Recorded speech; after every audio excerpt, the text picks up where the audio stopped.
twabitse mu mitima yacu, ukibuka kubwira Imana ko nikora niguheza akazi uzayiheza umushahara, akazi kakaboneka kakarangira, ukongera ukayiyambaza ngo mpeza kandi. Bwana Yesu asifiwe. Haleluya. Abakirimo hano duhuze ibitekerezo n'umutima kugira ngo uyu mwanya usigaye uze kutubera umusaruro mwiza. Semeni haleluya. Haleluya. Haleluya.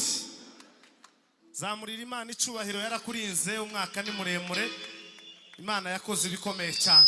Haleluya. Naducurangire umukunga nitumara turirimbe nimara ze kuganira ijambo ry'Imana. Abanaziri ndabishimiye cyane, Imana baheze umugisha. Haleluya. Nundi umwe muri bo rero nibacurange nibamara batuyobore mu ndirimbo.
muhagarare ngo ku ruhande soma ijambo nimara tuzine twicara.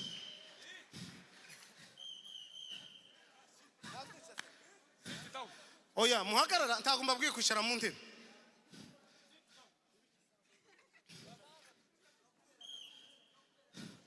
Bwana sifiwe. Amen. Semeni haleluya. Hallelujah. Umwanya ugeze nuwo gutara. Kandi hano si wongeye kwigisha. Ayaye. Itorero ryantumiye irarizi ko ndumuvuga butumwa utavangiwe wahamagawe n'Imana.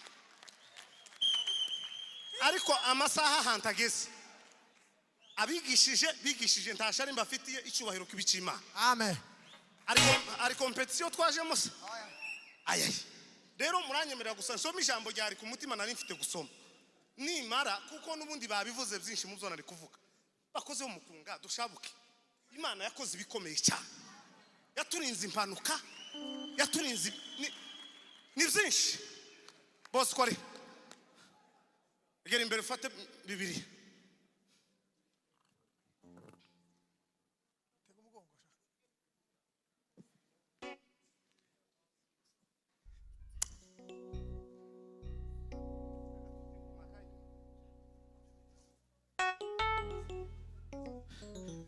Gitabo cy'abacamanza. Gitabo cy'abacamanza turasoma igice cya 11 turahera ku murongo waho wa 30 n'umurongo wa 32 30 kugeza kuri 32. Igitabo cy'abacamanza 11 30 no kugeza kuri 32. Bibiliya iravuze ngo nuko Efuta ahiga umuhigo ati nungabiza abamoni ngatabaruka amahoro mvuye kubatsinda kizabanza gusohoka imbere y'umuryango w'inzu yanjye kunsanganira kizaba icy'Uwiteka nanjye nzagitangaho igitambo cyoswa amen. Nuko Yefuta Bwana sifiwe. Amen. Subiramo nimara turangiza 30 kugeza kuri 32 abacamanza. Nuko Yefuta ahiga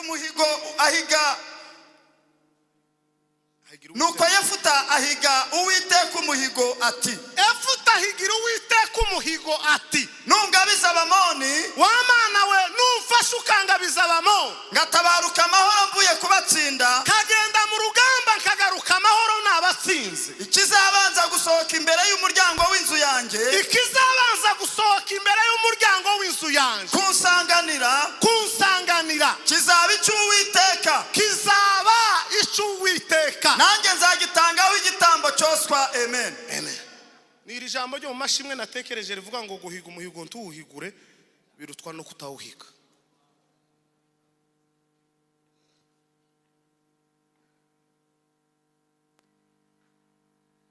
Akenshi umuntu yari mu kibazo akunze kwereka Imana impamvu akayibwira ngo wamana we nimva kuri kino gisasiro kabona ndiko ndagenda n'amaguru yanje akabona amatwi yanje akumva akanwa kanje kakavuga zogushima nyamara gukira akibagirwa.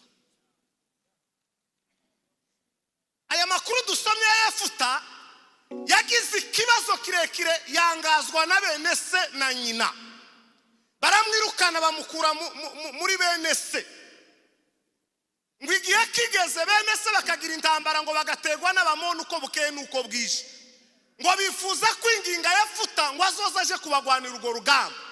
Yefuta ngo atekereje urwo rugamba abwira Imana ngo dore bene data nibo twanganye banze ko tugabana umugabane banze kumva ku migabane ya data ariko bashimye kuko noje kubafasha mu rugamba nguhigiye umuhigo papa nubona uramfashije wamana kagenda ku rugamba ngatsinda abamoni kagaruka amahoro wamana iri mu ijuru ikintu uzotungukana nacyo mu marembo y'iwanje bwa mbere nzakigutambira.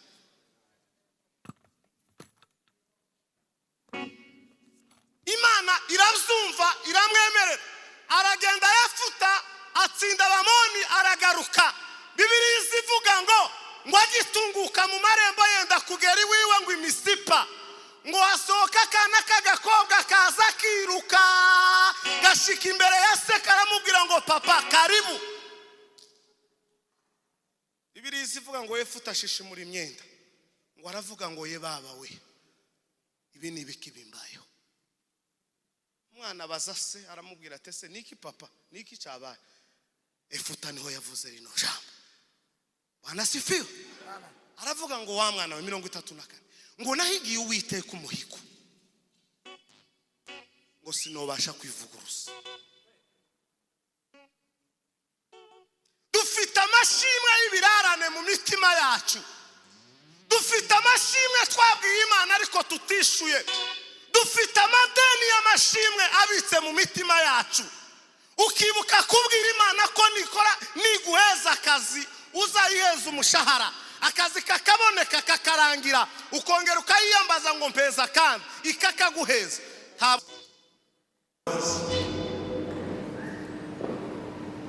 Yefuta yarafite umwana n'umukobwa w'ikimini, aravuga ngo wa mwana mu gihe nasezeranye n'Imana yaje ayibwira ngo ningabiza Abamoni yarabiguze, mu gihe yabiguze uzogutanga. Ni amakuru maremare. Bibiliya iratubwira ngo wa mwana mbere asa n'ubwira ngo papa unjiza amezi abiri gusa muje gusezera abagenzi baje nigendere. Bibiliya ivuga ngo ariko rwose yamutegetse umwana w'amezi abiri ashize bakamuha imbere ya se. Ise aramutanga aramushinja amushaka ko icyana gicuruzwa aramutanga ari umwana umwe w'umukobwa.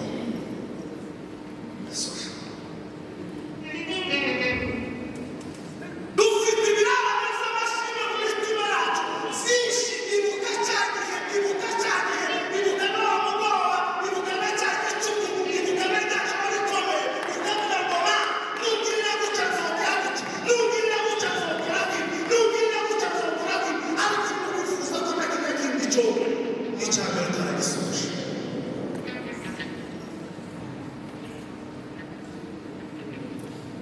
Umuririmbyi wageze uririmbaga akavuga ngo usubire mu zawe urebe nimba Imana ikwishimiye,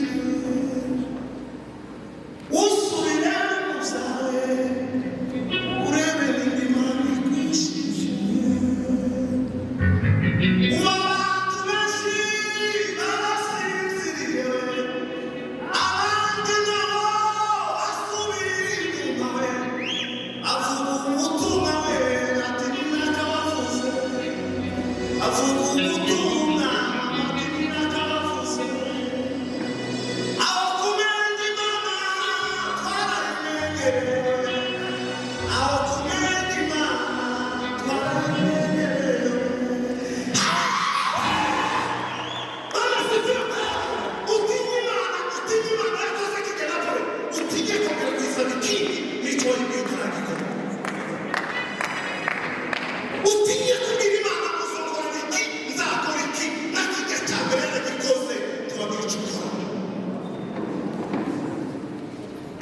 Jawe buka kuyinyumuyo wahize kandi amashimwe azahoreka nawe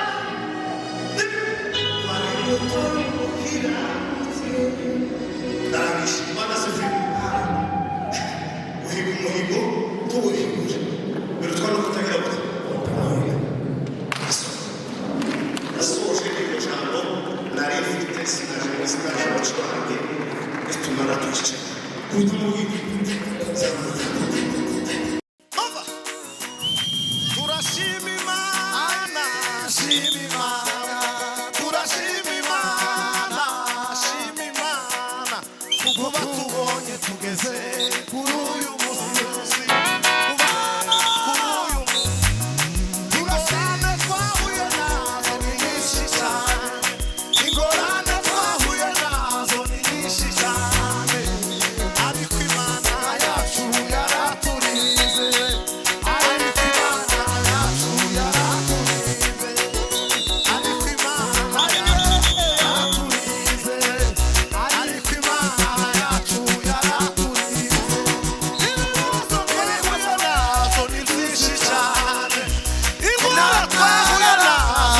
byinshi cyane ariko imana yacu yaraturiye ariko imana yacu yaraturiye zamuka mugi ariko imana yacu yaraturiye ariko imana yacu umva urashima imana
ndasoje pasiteri yarambwiye ko umwanya ushize bari binciyeho sinoreka gushimira iteorero Imana ibaheze umugisha singira uwo muco pe kandi murabizi ko turi inshuti Bishop ndakwishimiye ndabishimiye n'ukuri Paul niwe twakomeje kuvugana cyane ni inshuti yanje magara mvugisha umunsi ku munsi kudutekereza no kudutumira si ugukora umwanya muremure si no gukora amasaha menshi gusa mwadutekereje biriza agaciro twakomera ijambo ry'Imana amashi hanyuma abanasiri bari bambwiye ngo bararepese ubu ngubu mwari muri gahunda za none abanasiri namwe nimwinjiremo hari ikibazo gusa muraza kudufasha abantu bajya bakunda kugira ukundi kuntu tugiye kubikora mu buryo bwiza kandi buhesha Imana icyubahiro mwicare twararepese nimwicare abatari abanaziri mwicare twararepese kuwa kane mwicare sit down mwicare curanga dawo zamukaho curanga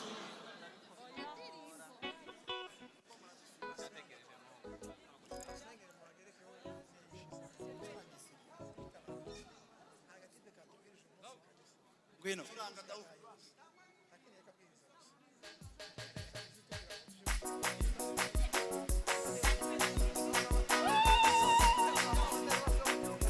Para siempre de fa.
zamuka zamuka no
bayikodesheje aho kandi batanga ifaranga nyinshi tituzongera kugaruka hano no ndasaba ko Dawudi akubita umukunga tuve kuri no podium twiruke hano hose kuko bahishuye aha hose tugere ku mujyango tugaruke bahatangiye ifaranga nitumara bishop karibu cyane uze tube nkabiruka mumanuke nubundi aho ngaho nimbaho koraje ko kugira zamura mumanuke muzamwumviraga mwuka we ni mumanuke Dawudi hari umukunga sha Dawudi hari umukunga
amashimwe izina rya Yesu.